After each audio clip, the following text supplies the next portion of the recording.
नमस्कार साथियों। हमने 1 से 50 तक की जो पूरी कहानी है टेस्ट नंबर 7 की, जो 71वीं बीपीएससी के लिए हो रही है, उसकी जो कहानी है उसको हमने खत्म करा था। 1 से 50 तक के क्वेश्चंस की जो वीडियो है वो वीडियो नंबर 1 में आपकी आ चुकी है। ठीक है, पूरे मार्केट में जितने टेस्ट कराए जा रहे हैं सारे की वीडियो सॉल्यूशन आप तक पहुंचेगी और ऑथेंटिक आंसर्स दिए जाएंगे।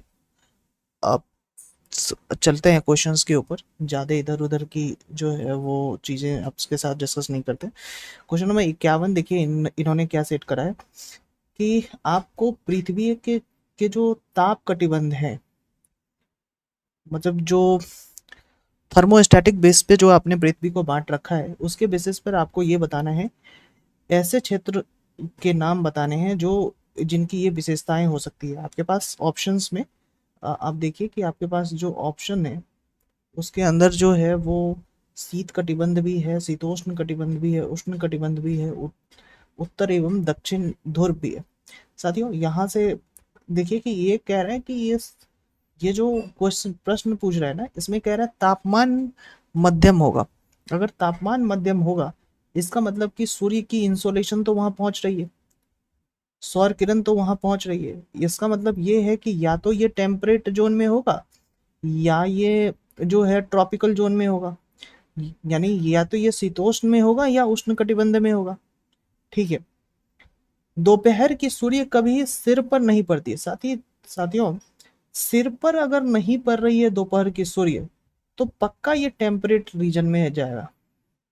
ठीक है, क्योंकि सिर पर पड़ती तो ये इक्वेटोरियल रीजन्स के पास जाता, यानी कि वो जो है वो ट्रॉपिकल रीजन्स में जाता, तो ये टेम्परेट रीजन में जाने का यानी शीतोष्ण कटिबंध में जाएगा। अगर आप इसके उत्तर को देखेंगे, इसकी उत्तर कुंजिका जो लोगों के बीच जो है वो फैली है, उसमें उन्होंने आंसर सी दे रखा है, लेकिन इसका आंसर होगा बी, शीतोष्ण कटिबंध। क्योंकि यहाँ देखिए ना, तीसरे नंबर से भी क्लियर है कि कर्क रेखा और जो उत्तरी ध्रुव है उसके बीच उत्तरी गोलार्ध में ये रीजन पाया जा रहा है, और मकर रेखा और दक्षिणी ध्रुव के बीच जो है ये आपको पाए जा रहे हैं दक्षिणी गोलार्ध के अंदर। तो क्लियर है कि ये शीतोष्ण कटिबंधीय होगा।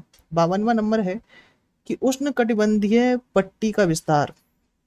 साथियों, उष्ण उष्ण कटिबंध अगर ये पृथ्वी है और ये जो है वो इक्वेटर है, ठीक है, और ये जो है मकर रेखा है, सॉरी ये कर्क रेखा है ऊपर, ट्रॉपिक ऑफ कैंसर है ऊपर, और नीचे जो ट्रॉपिक ऑफ कैप्रिकॉर्न है, यानी नीचे मकर रेखा है। तो कह रहा है उष्ण कटिबंधीय पट्टी की जो है वो कहाँ तक फैली हुई है, तो ये इसी बीच में फैली हुई है। ये जो पूरा रीजन जिसको मैंने सेट करा है ना, इसी रीजन में फैली हुई है। तो यानी कि ये कर्क रेखा से मकर रेखा के बीच फैली हुई है, कर्क से मकर यहीं तक फैली हुई है। ठीक है, तो ये आपके ऑप्शन हो जाएंगे 52 का सी। ठीक है, 53 नंबर में आइए। 53 नंबर है कि हिम अधंता रोग मुख्य रूप से किसके कारण होता है। हिम अधंता रोग मुख्य रूप से किसके कारण होता है।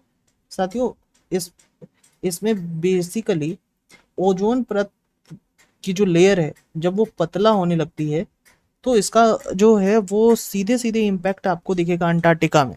ठीक है, तो हिम अधानता रोग जो है वो मुख्य रूप से ओजोन परत के पतले होने से जो है इसका संबंध हो सकता है। 53 का ए। 54वें नंबर पे जाते हैं। 54वां नंबर जो है वो क्या है कि जो स्टार है वो पूर्व से पश्चिम की ओर जो है वो जाती हुई प्रतीत होती है। स्टार पूर्व से पश्चिम की ओर जाते हुए प्रतीत हो रही है। तो कोई चीज अगर पूर्व से पश्चिम की ओर जाते हुए प्रतीत होती है आपको, तो इसका मतलब आप किधर चल रहे हैं। इसका मतलब आप जो है वो पश्चिम से पूर्व की ओर चल रहे हैं। ठीक है, तो ये क्या पूछ रहा है, क्योंकि क्योंकि आपसे ये पूछा जा रहा है कि ऐसा क्यों हो रहा है, कि हम ऐसा इसलिए हो रहा है कि पृथ्वी पश्चिम से पूर्व की ओर घूम रही है। डी होगा आंसर, ये तो सबसे आसान है। कोई चीज आपको जिस जिस दिशा में जाते हुए दिख रही है आप उसके विपरीत दिशा में जो है चल रहे हैं। ठीक है, निम्नलिखित में से कौन पृथ्वी के आंतरिक भाग के बारे में जानकारी का प्रत्यक्ष स्रोत है? साथियों, आंतरिक भाग की, अगर पृथ्वी की जो आंतरिक भाग है, आपको पता है कि पृथ्वी का जो आंतरिक भाग है उसको तो कोई देख नहीं पाया।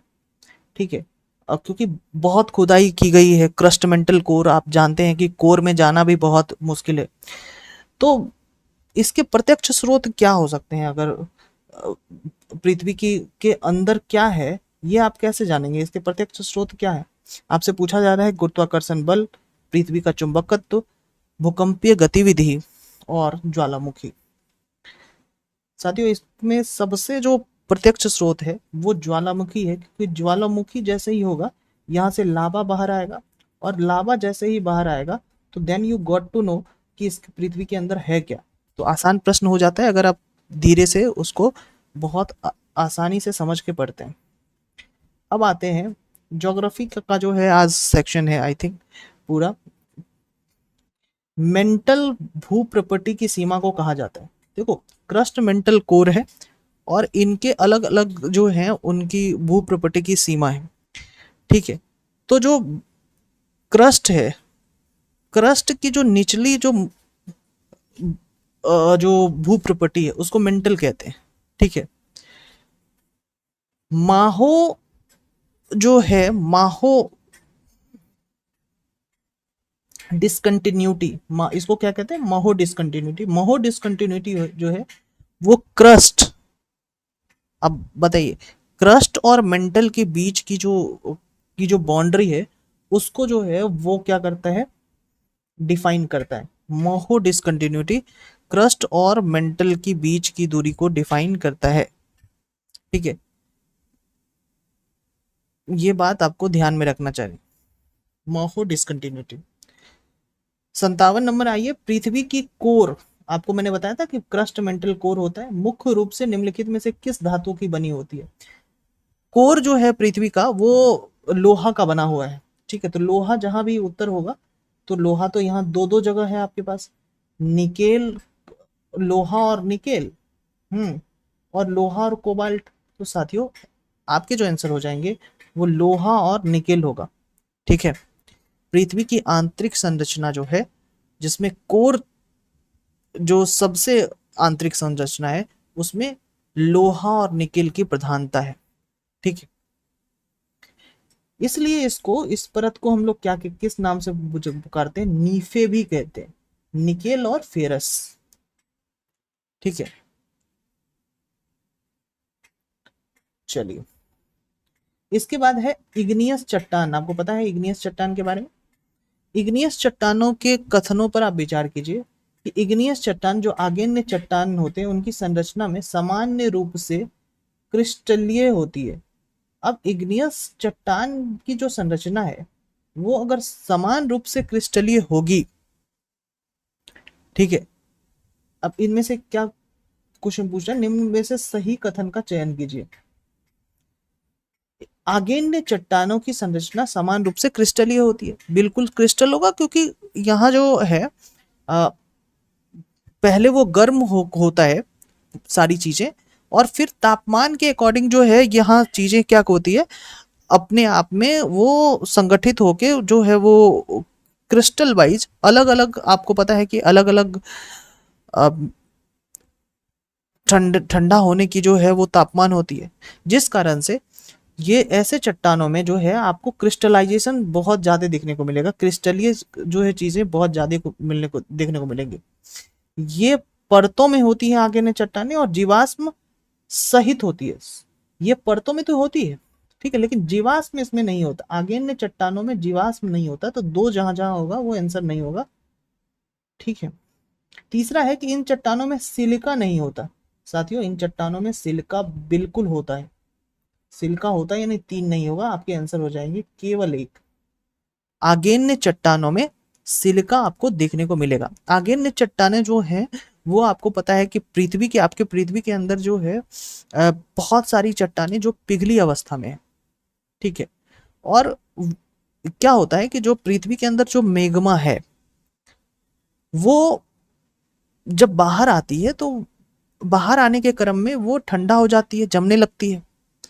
और ये जो ठंडा होकर जमती है तो आमतौर पर ये जो संरचना है वो क्रिस्टलीय होती है। ठीक है। और चूंकि ये इतनी गर्म होती है कि इसमें जीवाश्म रहना जो है वो बहुत ज्यादा तार्किक भी नहीं है। ठीक है। और इन संरचनाओं में आपको सिलिका जो है बहुत ज्यादा देखने को मिलेगा। ठीक है। अ, ये एसिड के रूप में होगी, आपको देखने को मिलेगा। ठीक है। 59 आते हैं। निम्न में से कौन सी चट्टानें बलुआ पत्थरों के कायांतरण का कारण बनती है? कौन सी चट्टानें बलुआ पत्थर के कायांतरण का कारण बनती? साथियों, बलुआ पत्थर के कायांतरण का कारण जो है वो क्वार्टजाइट बनती है। क्वार्टजाइट आपको एक जानना होगा कि क्वार्टजाइट बहुत कठोर तरीके का एक चट्टान होता है, और इसके मूल में ना बलुआ पत्थर होता है, यानी ये बलुआ पत्थर से बना होता है क्वार्टजाइट। ठीक है। बड़े ध्यान से समझो, क्योंकि बलुआ पत्थर जो है ताप और दाब अ, के माध्यम से क्वार्टजाइट को परिवर्तित करता है। और क्वार्टजाइट अपने आप में सिलिकेट का उदाहरण है, ये भी बात याद रखेंगे। क्वार्टजाइट अपने आप में सिलिकेट का उदाहरण है। ठीक है। तो क्वार्टजाइट किससे बनता है भाई? बलुआ पत्थरों से। निम्न में से कौन सी एक रूपांतरित चट्टानें हैं, यानी ये चट्टान जो है वो मेटामॉर्फिक चट्टान, रूपांतरित को कहते हैं मेटामॉर्फिक जो रॉक है, इनमें से कौन है?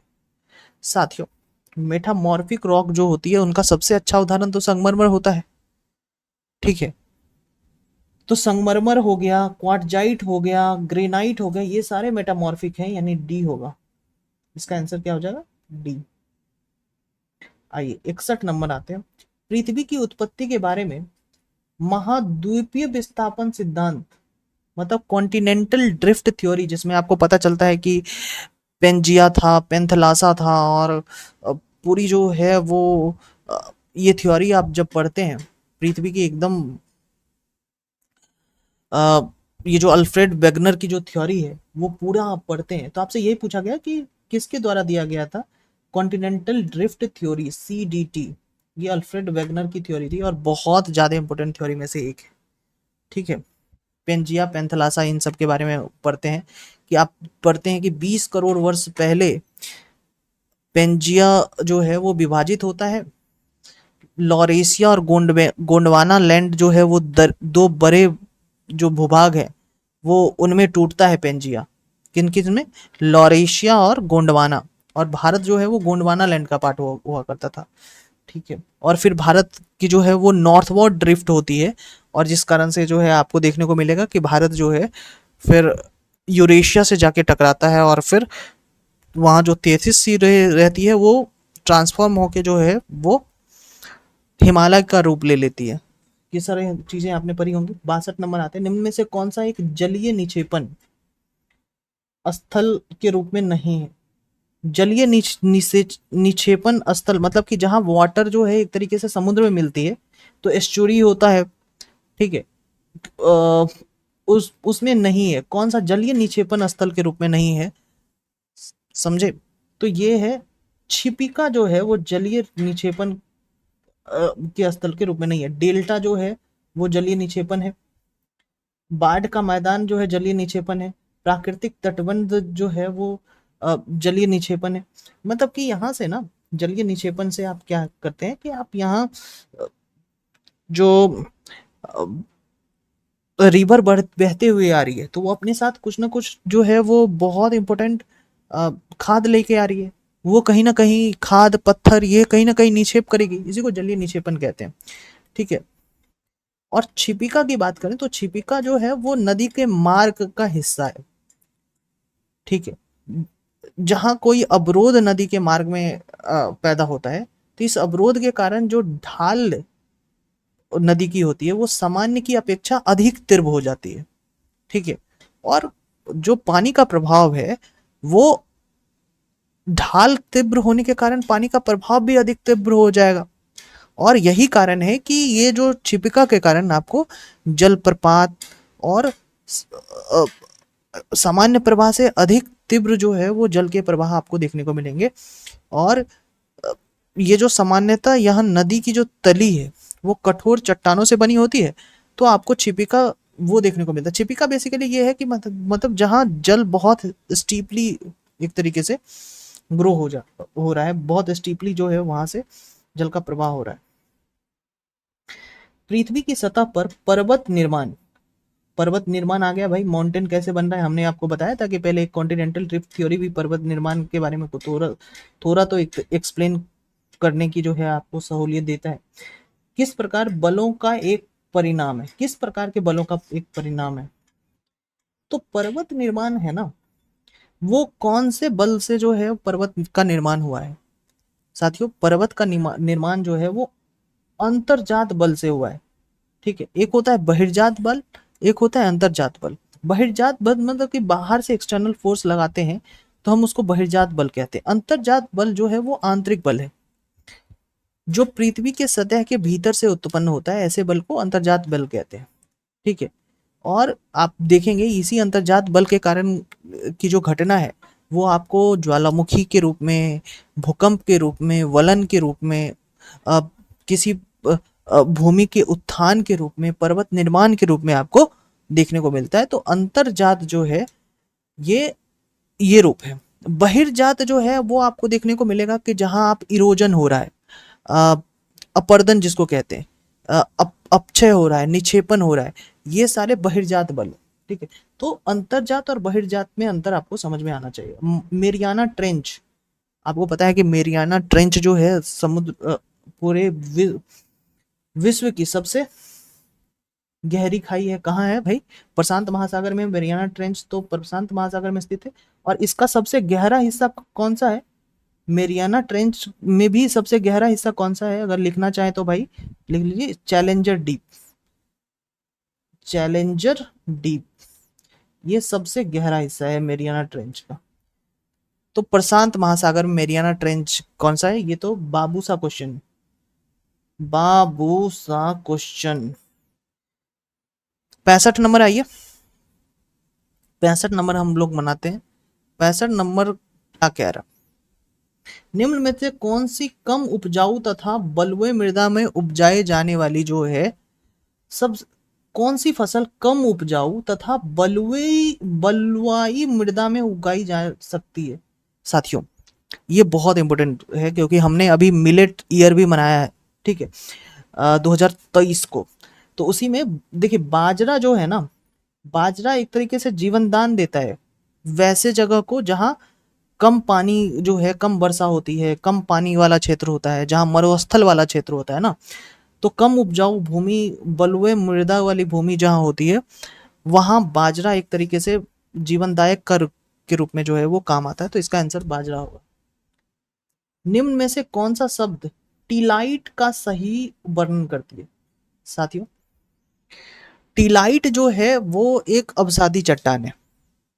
ठीक है, टीलाइट क्या है, एक अवसादी चट्टान है जो हिम नदों के निक्षेप से निर्मित होती है।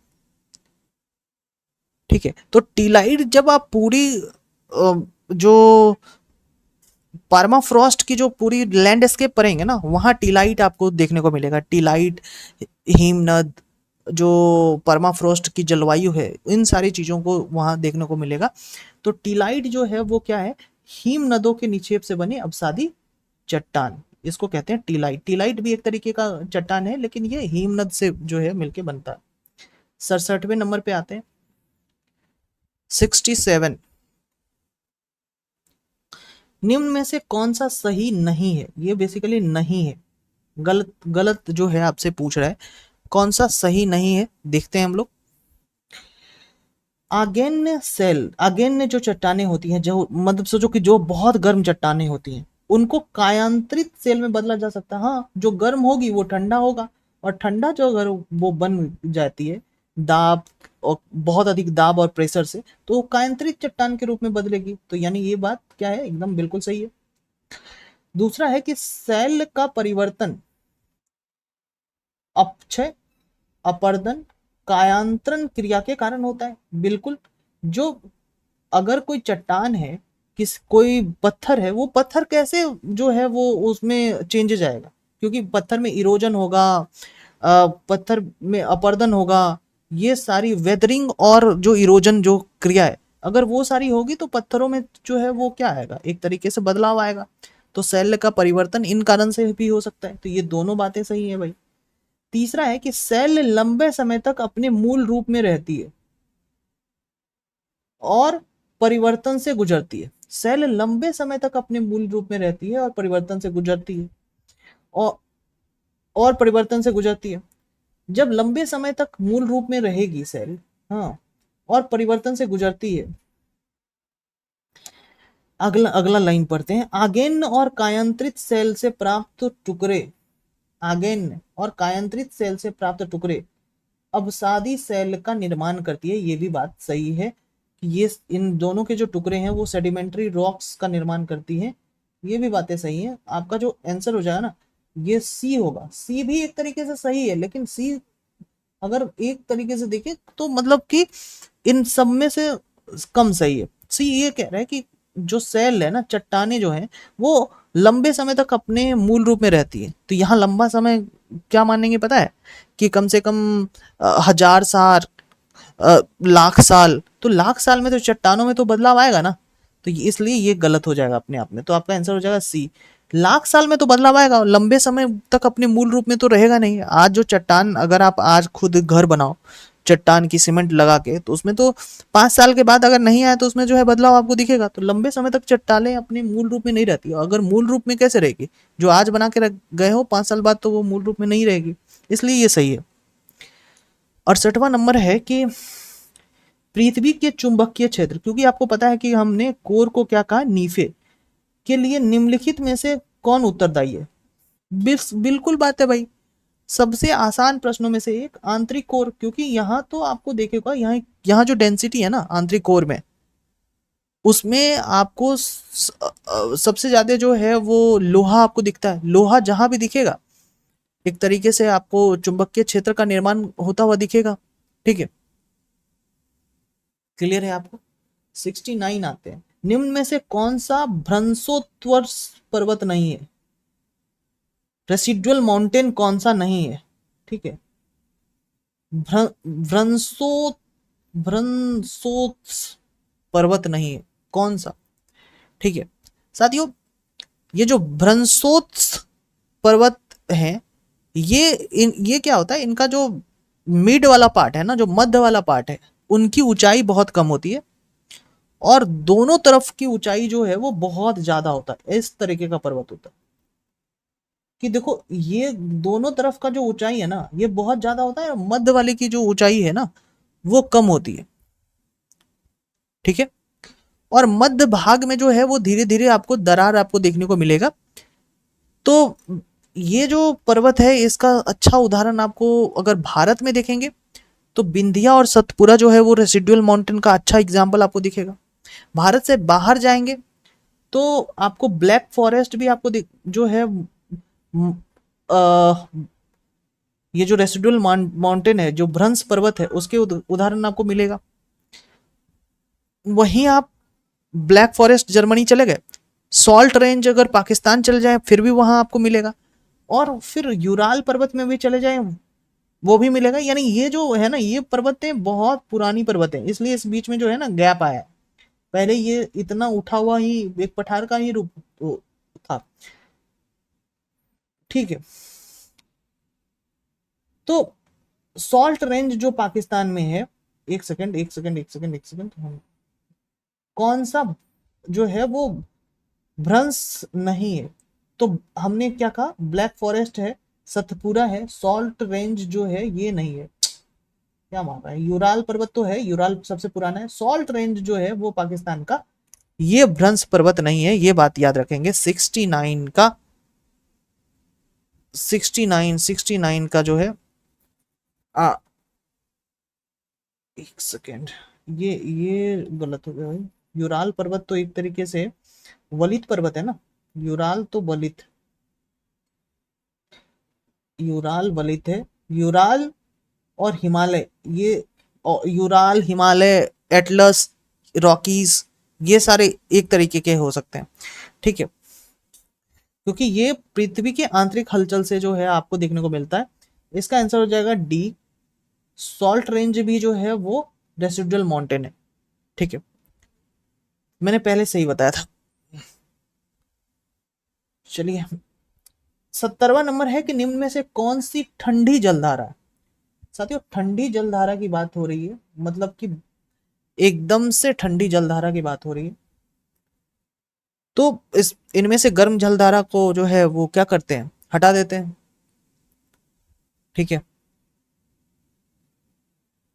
ब्राजील की जलधारा कौन सी जलधारा है भाई, ये गर्म जलधारा है।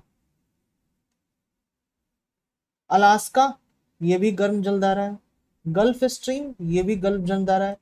फॉकलैंड जो है ना, ये फॉकलैंड वाला जो जलधारा है, ये आपको दिखेगा कि ये ठंडी जलधारा है। ये याद रखेंगे, जलधाराएं याद रखनी बहुत जरूरी है। निम्न में से रिंग ऑफ फायर जो है आपको किस महासागर में देखने को मिलता है। सबसे आसान, ये बाबू वाला क्वेश्चन हो गया। ये कहाँ मिलेगा भाई, रिंग ऑफ प्रशांत महासागर में, रिंग ऑफ फायर। निम्न में से कौन सी महासागरीय जलधारा हिंद महासागर से संबंधित है। हिंद महासागर से संबंधित जो है आपसे जलधारा पूछा जा रहा है कि हिंद महासागर से संबंधित जलधारा बताइए कौन सी है। तो इसका सही उत्तर हुआ अगुलहास की जलधारा जो है वो हिंद महासागर की जो जलधारा है। ये अगर अफ्रीका के तट पे जाएंगे ना आपको, तो वहां आपको दिखेगा अगुलहास। ठीक है, जो हिंद महासागर वाला एरिया है ना वहां। जो प्लेट विवर्तनिकी सिद्धांत है, प्लेट टेक्टोनिक थ्योरी है, निम्न में से किस एक की उत्पत्ति और स्थान की व्याख्या करने में मदद नहीं करता। यानी प्लेट टेक्टोनिक जो है वो कहाँ, प्लेट टेक्टोनिक थ्योरी जो है वो कहाँ फेल हो जा रहा है। तो इसका सही उत्तर है महासागरीय जलधाराएं और जलवायु क्षेत्र की जो है वो व्याख्या आपको करता हुआ नहीं दिखेगा। प्लेट टेक्टोनिक निम्नलिखित में से किस एक की उत्पत्ति और स्थान की व्याख्या करने में मदद नहीं करता, कि महासागरीय जलधाराएं कहाँ से उत्पन्न होती हैं और महासागरीय जलधाराएं और जलवायु क्षेत्र का जो एक पर्टिकुलर एरिया में कैसी जलवायु मिल रही है और इसकी मिलने का क्या कारण हो सकता है, ये इसकी जो है जानकारी आपको यहाँ से नहीं मिलेगी। जल थल के वितरण में निम्नलिखित में से किस सिद्धांत द्वारा सबसे अधिक विस्तृत रूप से जो है वो चर्चा की गई है। जल और थल के वितरण, जल कैसे वितरित है, थल कैसे वितरित है, इसका सही में अगर सही से उदाहरण आपको देखने को मिलेगा तो प्लेट विवर्तनिकी थ्योरी जो है वो बताता है। और वो ना, जो प्लेट टेक्टोनिक थ्योरी है वो मेजर प्लेट माइनर प्लेट में बात जो है वो बांट कर बताता है आपको। ठीक है, इसके बाद हम आते हैं 75वां नंबर कि जो ब्लैक सी में, यह एक, इनमें इनमें से आपको ना ये जल मरुमध्य जो है स्थमस आपको बताता है, बताना है ये कौन सी स्थमस की जो है ये चीजें हैं।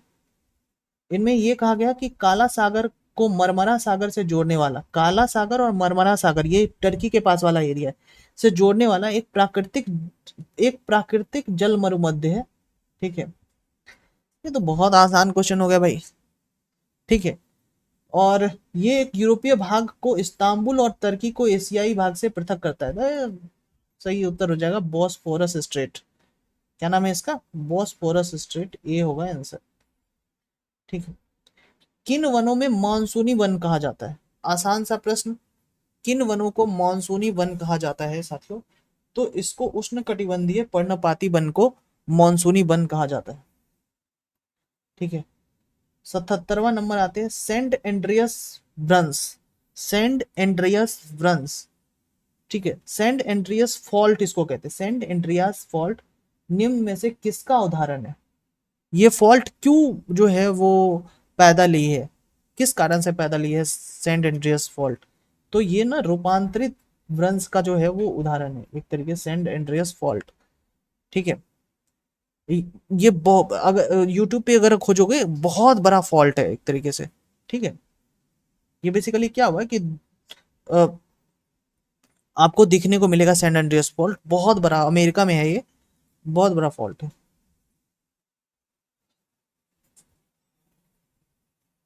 78वां नंबर पे आते हैं कि इनमें से सत्य कथन का चयन कीजिए। एकदम सत्य कथन कौन है, क्या है? सत्य कथन का चयन कीजिए, यानी बहुत सारे गलत कथन हो गए कि दंड कारण्य क्षेत्र छत्तीसगढ़ और मध्य प्रदेश के बीच स्थित है। दंड कारण्य तो भाई छत्तीसगढ़ के आसपास ही है, ये गलत है। मेघालय का पठार हिमालय क्षेत्र का भाग है। मेघालय का पठार तो भाई राजमहल हिल वाले से जुड़ा हुआ है ना, ये तो उससे जुड़ा हुआ है। प्रायद्वीपीय भारत का जो है वो भाग है, तो ये वाला पार्ट नहीं होगा। सी है कि भारत के दक्कन के पठार पर बेसाल्ट निर्मित लावा का निर्माण प्लेस्टोसीन युग में हुआ था, ये भी गलत हो गया। डेक्कन का जो पठार है ना, उसका निर्माण तो बहुत पहले हो गया, प्लेस्टोसीन युग में तो हुआ ही नहीं। तो डी ही इसका मतलब सही होगा। डी क्या है कि मालवा का पठार अरावली और बिंद श्रृंखलाओं के मध्य स्थित है, बिल्कुल सही है। ठीक है, ये 78 नंबर है। 79 पे आते हैं कि मैगलन जो जल मरुमध्य है, मैगलन स्ट्रेट है, वो कहाँ है? सही है, अटलांटिक और प्रशांत महासागर के बीच जो है वो मैगलन स्ट्रेट आपको दिखने को मिलेगा। अटलांटिक और प्रशांत महासागर के बीच जो है वो मैगलन स्ट्रेट जो है वो देखने को मिलेगा। ये जो एक देश है चिली, जिसके अभी प्रधानमंत्री भारत आए थे, राष्ट्रपति बहुत हैंडसम से बंदा था, तो वो जो है वो चिली में बहुत प्रचलित है ये। ठीक है, अटलांटिक और प्रशांत महासागर के बीच जो है वो प्राकृतिक संबंध को वो एक तरीके से दिखाता है। 80वां नंबर आता है कि वेदरिंग और इरोजन की संयुक्त प्रक्रिया क्या कहलाती है? वेदरिंग और इरोजन, जिसको क्या कहते हैं, अपक्षय और अपरदन, उसको क्या कहते हैं? तो इसको कहते हैं अनाच्छादन। वेदरिंग और इरोजन की संयुक्त प्रक्रिया अनाच्छादन कहलाती है। 81वां नंबर पे आते हैं, 81, कि सत्य कथन का जो है वो चयन कीजिए। सत्य कथन का चयन कीजिए कि महादेव पहाड़ियां विंध्य पहाड़ियों का भाग है। महादेव पहाड़ियां विंध्य पहाड़ियों का भाग है, बिल्कुल गलत। ये विंध्य नहीं, ये इसके अगर लिखना चाहो तो सतपुड़ा का जो है वो भाग है महादेव। ठीक है, सतपुड़ा। धूपगढ़ इसकी जो है सबसे ऊंची है ना, धूपगढ़, यस। इसके बाद पूर्वी और पश्चिमी घाट अन्नामलाई पहाड़ियों पर मिलता है। भाई नीलगिरी पे कौन तब मिलता है? पूर्वी और पश्चिमी घाट तो नीलगिरी पे जाके मिल रहा है ना, गलत हो गया इसका। क्योंकि नीलगिरी पे मिलता है और सबसे ऊंचा भाग जो नीलगिरी पे होता है वो डोडा बेटा होता है ना, 263 मीटर का। बालघाट पर्वत श्रेणी, बालघाट ये वेस्टर्न घाट में है ना, और सतमाला पर्वत श्रेणी महाराष्ट्र में फैली है, बिल्कुल सही है, बिल्कुल सही है। कोंकण रेलवे जो है इसी होके चल रहा है। सेवराई पहाड़ी केरल राज्य में स्थित है।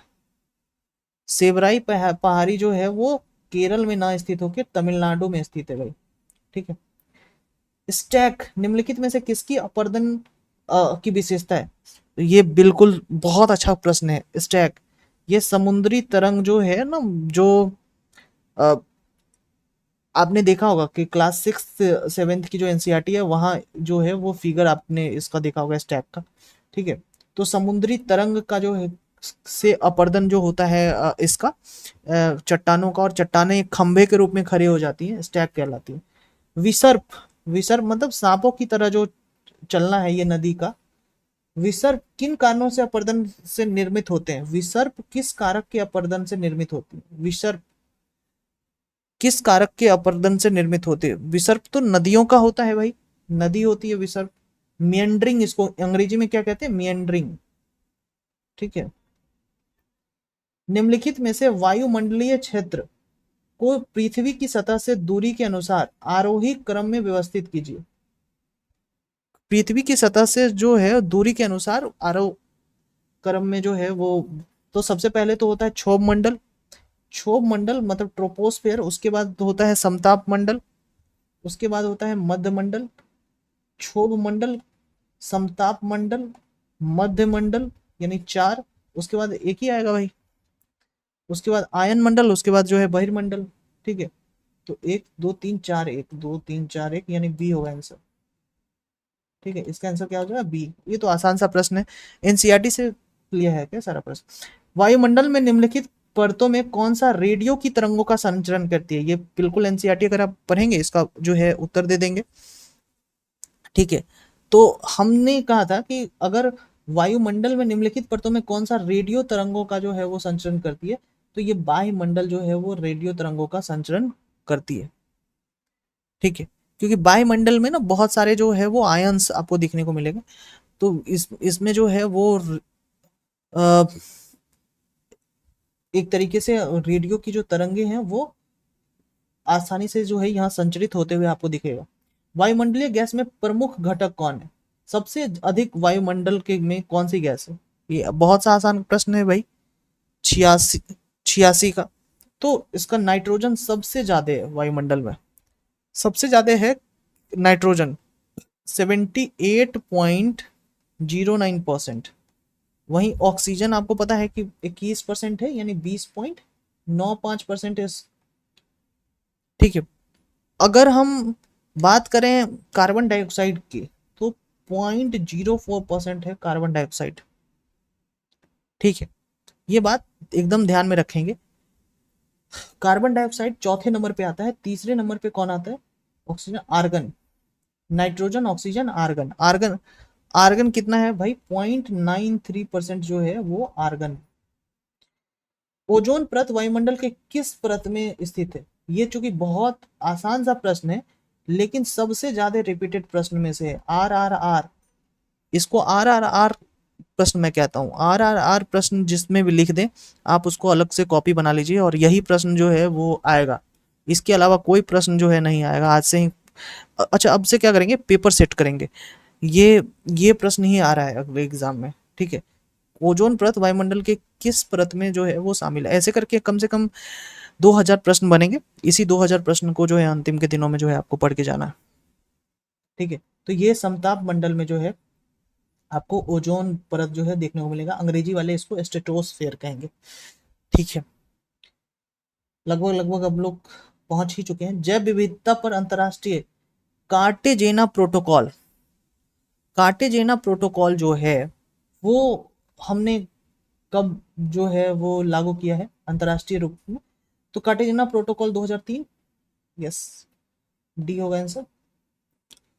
इसके बाद हम, जेट स्ट्रीम क्या है? जेट स्ट्रीम बहुत तेज धारा, बहुत तेज हवा का धारा है, जो, सुनो सोचो कि बहुत तेज नदी बह रही है, एकदम बहुत तेज नदी जो एकदम आकाश में बह रही है ना, उसको जेट स्ट्रीम कहते हैं। ठीक है, तो जेट स्ट्रीम जो है पृथ्वी की सतह के ऊपर बहुत तेज धाराएं हैं, उसको जेट स्ट्रीम कहते हैं। किस वाताग्र, वाताग्र को अंग्रेजी में कहते हैं फ्रंट। ठीक है, गर्म वायु, वायु ऊपर उठती है और ठंडी वायु संगनित होकर अपेक्षित अवक्षेपित होती है। गर्म ऊपर रहता है, ठंडा नीचा रहता है, तो इसको कौन सा फ्रंट कहेंगे? तो गर्म जो ऊपर रहता है ना, उसी के नाम से फ्रंट होता है, इसको कहेंगे उष्ण फ्रंट। ठीक है, उसको, इसको कौन सा फ्रंट कहेंगे? उष्ण फ्रंट। अच्छा, क्या है? किस वातावरण में गर्म वायु ऊपर उठती है और ठंडी वायु संगठित, सॉरी सॉरी, इसको कहेंगे, इसको कहेंगे शीत फ्रंट। क्योंकि नीचे आपको क्या, ऊपर छोड़ो, नीचे आपको क्या एहसास हो रहा है? शीत, शीत एहसास होगा भाई, क्योंकि चारों तरफ से जो है वो यहाँ नीचे आपको शीत मतलब बहुत, एक एक तरीके से क्या है कि जो ऊपर गर्म हवाएं ऊपर जो है वो उठ चुकी हैं गर्म होके, और जो ठंडी हवाएं इनके बीच फंस जाती हैं, इनको क्या कहते हैं? फ्रंट कहते हैं। और इसी फ्रंट में जो है आपको देखने को मिलेगा बहुत सारी घटनाएं। ठीक है, क्योंकि ऐसा जब कंडीशन जब होगा ना, तो जो बारिश होगी उसकी इंटेंसिटी बहुत हाई होगी। ठीक है, और इसमें ना बहुत ज्यादा बिजली कड़कने वाली स्थिति आपको देखने को मिलेगी। तो ऐसे फ्रंट जब बनते हैं उनसे दूर रहने की जो है वो हिदायत दी जाती है, आपको पता ही होगा। चलिए, 91 नंबर आते हैं। निम्नलिखित में से कौन सी गैस एक प्रमुख ग्रीन हाउस गैस है, नहीं है, जो जलवायु परिवर्तन का कारण बनती है? ग्रीन हाउस गैस नहीं होके, मतलब कि गर्म नहीं कर रही है पृथ्वी को, फिर भी वो जलवायु परिवर्तन का जो है वो कारण बन रही है भाई, वो कौन सी गैस है? ठीक है, इसका सही उत्तर होगा कार्बन मोनोऑक्साइड। कार्बन मोनोऑक्साइड जो है एक प्रमुख गैस है, जो ग्रीन हाउस गैस तो नहीं है, लेकिन पृथ्वी की जो वायुमंडल है उस उसको जो है वो गर्म ना करके, लेकिन क्लाइमेट चेंज का एक बहुत बड़ा कारण बनती है। कौन? Carbon monoxide. और इसका सीधा इम्पैक्ट आपको कहाँ दिखता है? ओजोन परत पे, कार्बन मोनोऑक्साइड का। ठीक है, ओजोन क्षरण में सबसे ज्यादा आपको देखने को मिलेगा कार्बन मोनोऑक्साइड का रोल।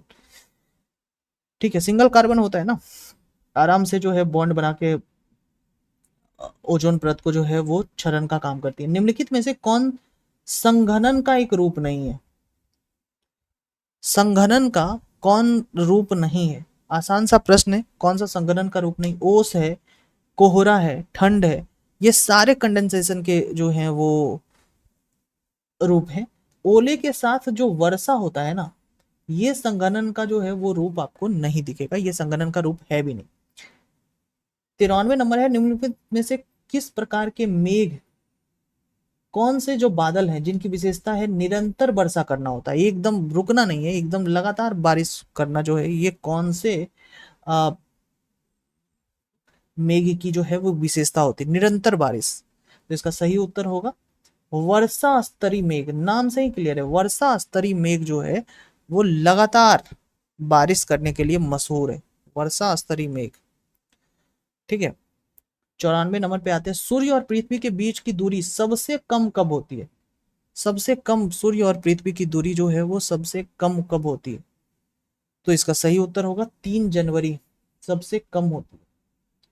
पेरीहेलियन एफहेलियन के बारे में आपने सुना होगा, 3 जनवरी को सबसे कम होती है।